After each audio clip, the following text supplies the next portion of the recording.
sun is my strongest source of inspiration. And if you look at it, it's not only a giant nuclear reactor we are running around the year, it's beauty, it's stream of photons all over the earth, and it's creating everything we have around us, not just technically. This is sensitive, this is beauty, this is art, and all possibilities for life on the earth, for humans, for plants, is inside.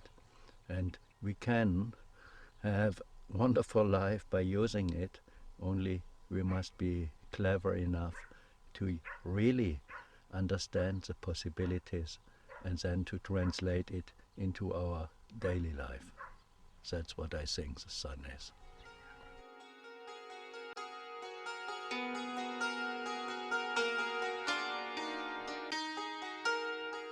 We are on the brink of a new era, the solar age.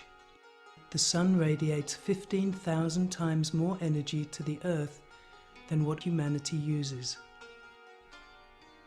It is the challenge of our time to use it and to make it available to all.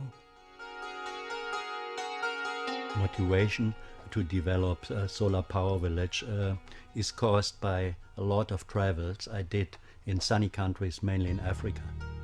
In Africa, you can see on the flatland, to speak in the villages, the misery, especially of the women, walking up to 40 kilometers per day, collecting the last remaining woods for cooking, having to work under an abundant and rich energy stream of the sun.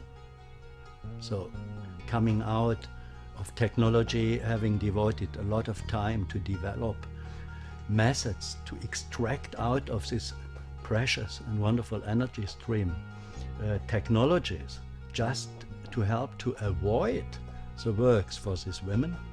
This was a motivation to create Solar Power Village. Worldwide, the current centralized energy supply leads to tensions, environmental and climate catastrophes, and depression.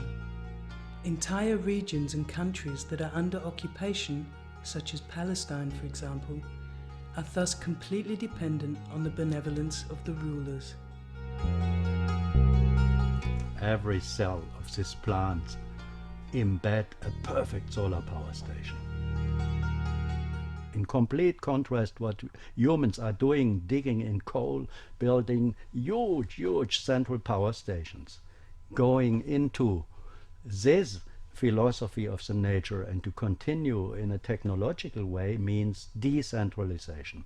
And it has to mean decentralization, because if we don't do this, we never will have the chance to go in autonomous systems for villages and regions.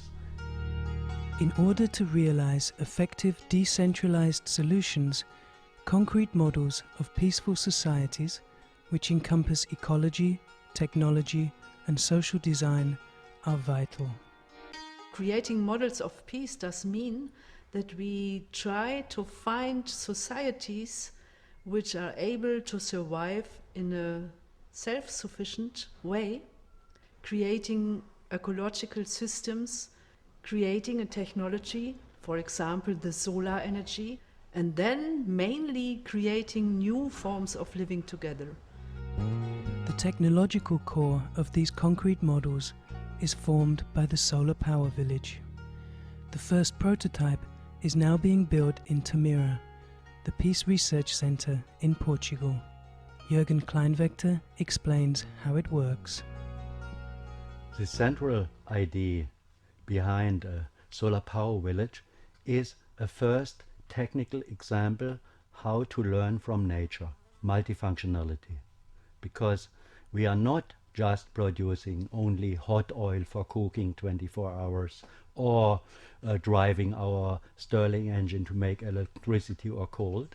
At the same time, we are producing a perfect microclimate, a microclimatic environment of a greenhouse, perfect for plant growth. Let me explain a little bit. The lens we can see here is a selector.